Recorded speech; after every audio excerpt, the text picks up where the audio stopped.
11वां बाब। दुआ के बारे तालीम। फिर ऐसा हुआ कि वो किसी जगह दुआ कर रहा था। जब कर चुका तो उसके शागिर्दों में से एक ने उससे कहा, ऐ खुदावंद, जैसा यूहन्ना ने अपने शागिर्दों को दुआ करना सिखाया, तू भी हमें सिखा। उसने उनसे कहा, जब तुम दुआ करो तो कहो, आए बाप, तेरा नाम पाक माना जाए, तेरी बादशाही आए, हमारी रोज की रोटी हर रोज हमें दिया कर, और हमारे गुनाह मुआफ कर, क्योंकि हम भी अपने हर कर्जदार को मुआफ करते हैं, और हमें आजमाइश में न ला। फिर उसने उनसे कहा, तुम में से कौन है जिसका एक दोस्त हो और वो आधी रात को उसके पास जाकर उससे कहे, आए दोस्त, मुझे 3 रोटियां दे, क्योंकि मेरा एक दोस्त सफर करके मेरे पास आया है और मेरे पास कुछ नहीं कि उसके आगे रखूं। और वो अंदर से जवाब में कहे, मुझे तकलीफ ना दे, अब दरवाजा बंद है और मेरे लड़के मेरे पास बिछौने पर हैं, मैं उठकर तुझे दे नहीं सकता। मैं तुमसे कहता हूं कि अगरचे वो इस सबब से कि उसका दोस्त है उठकर उसे ना दे, तो भी उसकी बेहयाई के सबब से उठकर जितनी दरकार है उसे देगा। बस मैं तुमसे कहता हूं, मांगो तो तुम्हें दिया जाएगा, ढूंढो तो पाओगे, दरवाजा खटखटाओ तो तुम्हारे वास्ते खोला जाएगा। क्योंकि जो कोई मांगता है उसे मिलता है, और जो ढूंढता है वो पाता है, और जो खटखटाता है उसके वास्ते खोला जाएगा। तुम में से ऐसा कौन सा बाप है कि जब उसका बेटा रोटी मांगे तो उसे पत्थर दे, या मछली मांगे तो मछली के बदले उसे सांप दे, या अंडा मांगे तो उसको बिच्छू दे? बस जब तुम बुरे होकर अपने बच्चों को अच्छी चीजें देना जानते हो, तो आसमानी बाप अपने मांगने वालों को रूल कुद्स क्यों न देगा। यीशु मसीह और बालजबूल। फिर वो एक गूंगी बदरूह को निकाल रहा था, और जब वो बदरूह निकल गई तो ऐसा हुआ कि गूंगा बोला, और लोगों ने ताज्जुब किया। लेकिन उनमें से बाज ने कहा, ये तो बदरूहों के सरदार बालजबूल की मदद से बदरूहों को निकालता है। बाज और लोग आजमाइश के लिए उससे एक आसमानी निशान तलब करने लगे, मगर उसने उनके ख्यालात को जानकर उनसे कहा, जिस सल्तनत में फूट पड़े वो वीरान हो जाती है, और जिस घर में फूट पड़े वो बर्बाद हो जाता है। और अगर शैतान भी अपना मुखालिफ हो जाए तो उसकी सल्तनत किस तरह कायम रहेगी? क्योंकि तुम मेरी बाबत कहते हो कि ये बदरूहों को बालजबूल की मदद से निकालता है, और अगर मैं बदरूहों को बालजबूल की मदद से निकालता हूं तो तुम्हारे बेटे किसकी मदद से निकालते हैं? बस वही तुम्हारे मुनसिफ होंगे। लेकिन अगर मैं बदरूहों को खुदा की कुदरत से निकालता हूं तो खुदा की बादशाही तुम्हारे पास आ पहुंची। जब जोरावर आदमी हथियार बांधे हुए अपनी हवेली की रखवाली करता है तो उसका माल महफूज रहता है, लेकिन जब उससे कोई जोरावर हमला करके उस पर गालिब आता है तो उसके सब हथियार जिन पर उसका भरोसा था छीन लेता और उसका माल लूट कर बांट देता है। जो मेरी तरफ नहीं वो मेरे खिलाफ है, और जो मेरे साथ जमा नहीं करता वो बखेरता है। नापाक रूह की वापसी।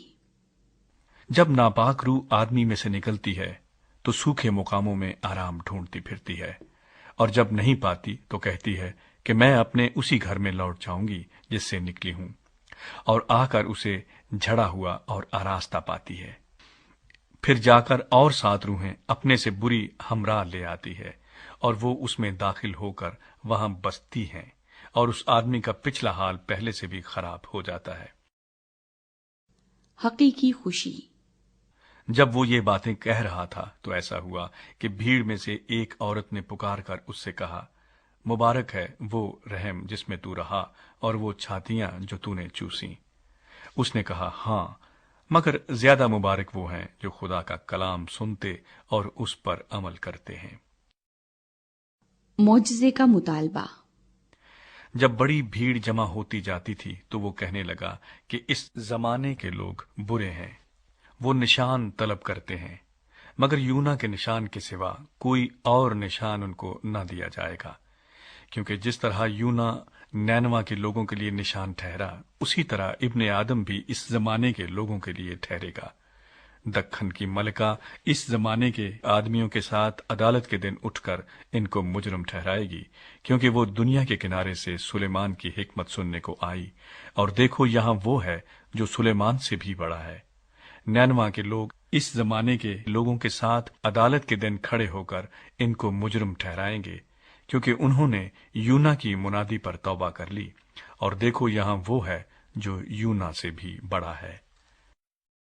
बदन का चराग। कोई शख्स चराग जलाकर तहखाने में या पैमाने के नीचे नहीं रखता, बल्कि चरागदान पर रखता है, ताकि अंदर आने वालों को रोशनी दिखाई दे। तेरे बदन का चराग तेरी आंख है। जब तेरी आंख दुरुस्त है तो तेरा सारा बदन भी रोशन है, और जब खराब है तो तेरा बदन भी तारीक है। बस देख, जो रोशनी तुझ में है तारीकी तो नहीं।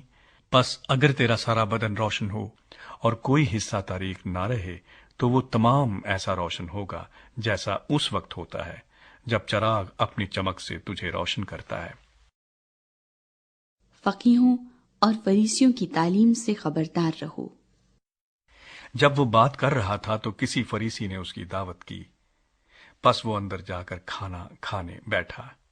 फरीसी ने ये देखकर ताज्जुब किया कि उसने खाने से पहले गुस्ल नहीं किया।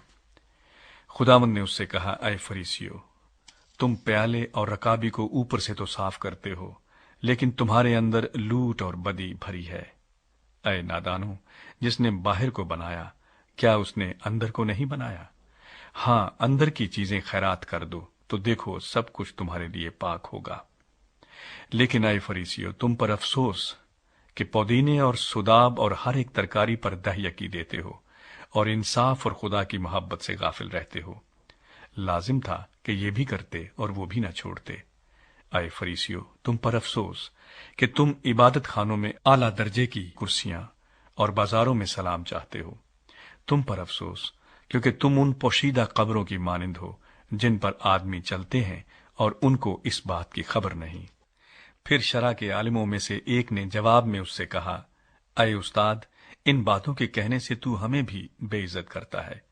उसने कहा, ऐ शरा के आलिमों, तुम पर भी अफसोस कि तुम ऐसे बोझ जिनको उठाना मुश्किल है आदमियों पर लादते हो, और आप एक उंगली भी उन बोझों को नहीं लगाते।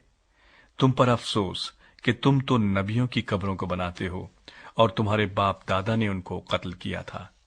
बस तुम गवाह हो और अपने बाप दादा के कामों को पसंद करते हो, क्योंकि उन्होंने तो उनको कत्ल किया था और तुम उनकी कब्रें बनाते हो। इसीलिए खुदा की हिकमत ने कहा है कि मैं नबियों और रसूलों को उनके पास भेजूंगी।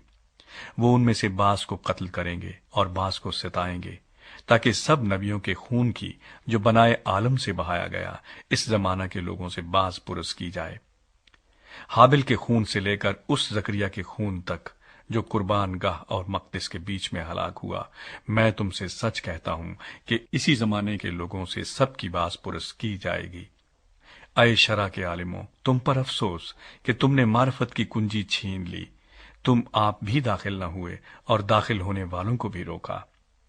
जब वो वहां से निकला तो फकीह और फरीसी उसे बेतरा चिमटने और छेड़ने लगे, ताकि वो बहुत सी बातों का जिक्र करे और उसकी घात में रहे, ताकि उसके मुंह की कोई बात पकड़े।